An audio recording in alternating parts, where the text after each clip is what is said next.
16 ବର୍ଷରୁ 7 ସୁନା ଝିଅ ଭଲିବଲ ବିଜେତାଙ୍କୁ ସମ୍ବର୍ଦ୍ଧନା ଦେଲେ ସମାଜସେବୀ ମହେଶ୍ୱର ବେହେରା।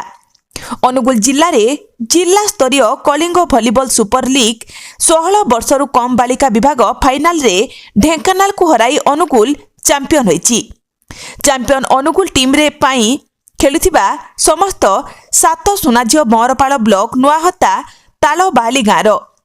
विजेता खेलाड़ी माने हेले रोजालिन नायक, अधिनायक सायनी नायक, रूपाली नायक, मीराली नायक, शिवानी नायक, स्वर्णप्रभा नायक, मिकी नायक और सोनाली नायक गाँ और जिला पाई गौरव आनिथिबा एही 7 सुना झियोंकु ग्रामवासी पक्षरु संबर्धना दिया जायछि।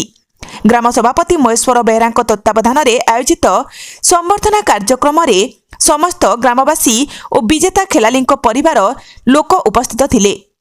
आसंता जानुआरी रे हेबाकु थिबा राज्यस्तरीय भलिबल प्रतियोगिता रे अनुकूल चैंपियन तथा तालबाहाली गाँर एही खेलाड़ी माने भाग नेबे। चला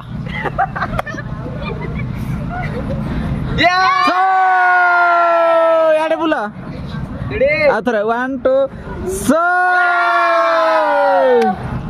आमर प्रथम गिरी आमर अनुगुल टीम चैंपियन है जाके अनुगुल को रिप्रेजेंट करछंती। तुमको खोड़ी को केमते लागुची? आमको तो बहुत खुशी लगुच कहीं आम पिला माने गाँव में रहीकि किसी जानी पार नथिले।